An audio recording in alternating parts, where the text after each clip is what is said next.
Hey, what's up everyone? Welcome to Horror's Ball pilot episode.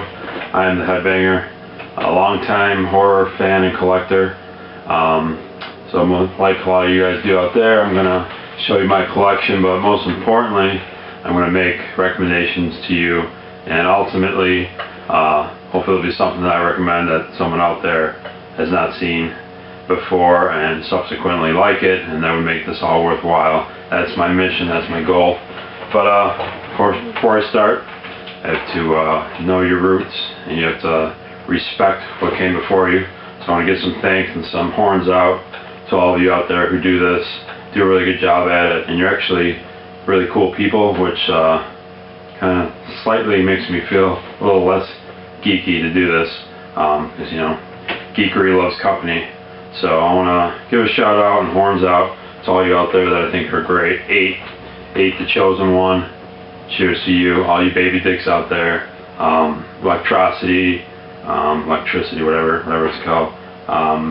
You got Disc Junkie. You got the much respect to the lovely Samantha from Sammy's DVD collection, and of course, last but not least, we cannot forget the big one. The reason we all do this, the reason we all spend our hard-earned money on DVDs, the reason I am behind on all my utility bills, the reason my credit score is plummeting as we speak, is the big one, the most recognizable and revered hands on the internet. You should probably get him insured, honestly. We were talking about the mighty Ms. Pole. Sucks that you're not on YouTube anymore, but he's on Facebook. You have obviously the best collection out there. But the cool thing is he's a really cool guy too, and much respect to really all of you. I want to dedicate this pilot episode of The Ball to all of you who allow me to do this too. I'm gonna hopefully you all welcome me to your fucked up internet family. So basically what I wanted to do with it being New Year's, Happy New Year's to all of you, I wanted to kind of do a best of 2010. That was the original intent, but honestly I feel that 2010 was probably one of the worst years in horror film history. Just not a lot of good stuff came out. Really not much quantity and not much quality. I will say I liked Human Centipede and Frozen. I thought those were definitely the two best of the year. But other than that, it's not even worth mentioning stuff. So I'm going to go with 2009. It's somewhat unfair to totally condemn 2010 because I'd say 2007 to 2009 were just three amazing years in horror.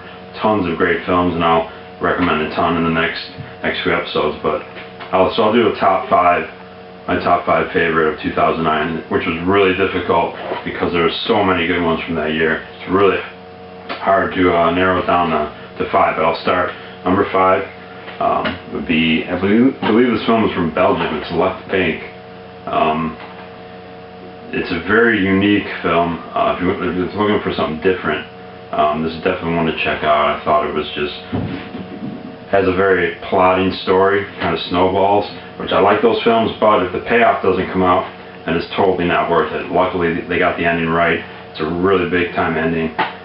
I could see some people maybe not liking it. It's kind of more of an artsy film, but I thought it was absolutely fantastic. And again, it's very unique. It has a great cast, as all of these films that I'm going to show you do. I recommend a lot of European films, so I'm going to get names wrong. The lead actress, she's a total EB. I'll say Elaine Cuppins. She's fantastic in the lead, a good cast, just a great story, but it all culminates into this big ending, and I thought it was fantastic. Again, really unique. Check it out. Number four is another European film, The Children. I believe it's a British film. I could be wrong on that. But it's from Ghost House Underground, which really most of the films that come out from there are pretty atrocious, much like the After Dark series. But this was actually one of the good ones. Again, the cast was great. You had obviously some children in the cast. They did a great job. Very moody.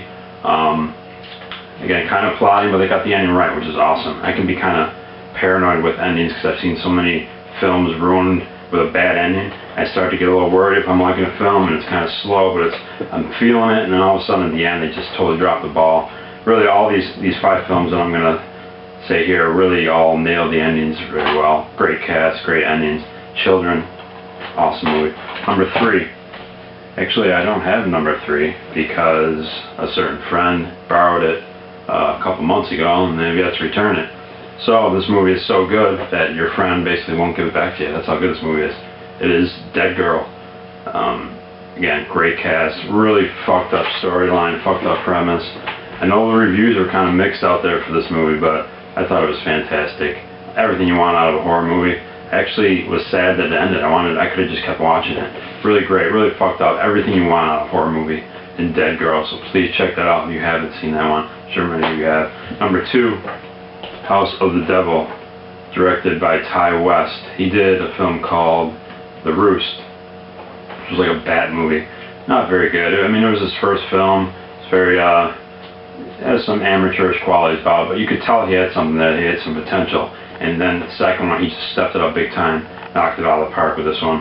Again, great cast. This is actually, for such an indie horror film, the cast is epic. Jocelyn Donahue plays the lead girl, and I'm not sure if she was in anything else, but she carried the movie. She was awesome. The supporting cast was fantastic.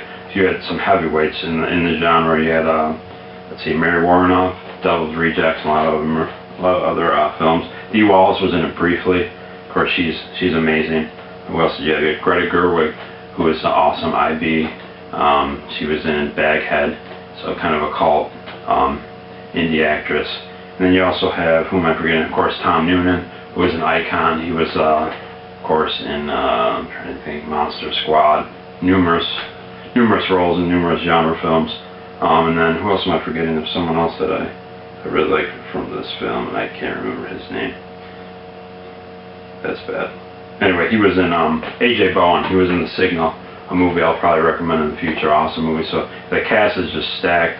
The atmosphere is great. It's set in the 80s. It's supposed to be set in the 80s, and Ty West said the reason he did that was because he didn't want to have to worry about cell phones and the issues of not being able to call for help because of cell phones. So that was actually a clever thing they had to do, and it ended up working great. Music was 80s. It had an 80s feel to the film. Just fantastic film.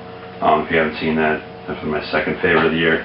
My number 1 choice for 2009, because 2010 sucked. Maybe could be arguably that it's not as good as the rest of these movies. You can make that point, but I just enjoyed it the most. It has everything you want in a slasher film. It actually definitely could have been something that could have been transplanted right to the 80s. It had everything you want. The gore was absolutely top notch. Totally, that's really what made the 80s so great as far as slashers. It was some of the best gore effects in film history, horror history, came from the 80s and those slashers, and this one fits right in there with that. That is laid to rest. Cast, a very likable cast, which is sometimes hard to do. Sometimes you don't find in some movies where you just don't give a shit if the people in the movie get killed or not. This one, you care about the characters. It had a major IB lead in Bobby Sue Luther. She was just awesome, and she's extremely hot. And then number 1 is The Killer, Chrome Skull, which is an awesome killer for a slasher movie. Director is Robert Hall, did this, and there's going to actually be a laid to rest sequel, which I believe will be coming out in the spring, and I believe Daniel Harris, the incredible Daniel Harris, I believe stars in that. So that's going to be awesome. I can't wait. Like I said, the gore is fantastic. Chrome Skull is such a cool character, and actually, on the Bobby Sue Luther note, I believe she was dating Robert Hall when they made this movie, and I'm pretty sure they broke up. So Bobby Sue, what better way to kind of make Robert jealous than to date the headbanger. So yeah, that's the top 5, because 2010 was pretty lame. I gotta give you 09. Again, 09, there's so many great films. There you have it. Hopefully there's one of those you haven't seen. You gotta check them out. They're awesome. So see, that's that. And we have a knock at the door here. Let me get it.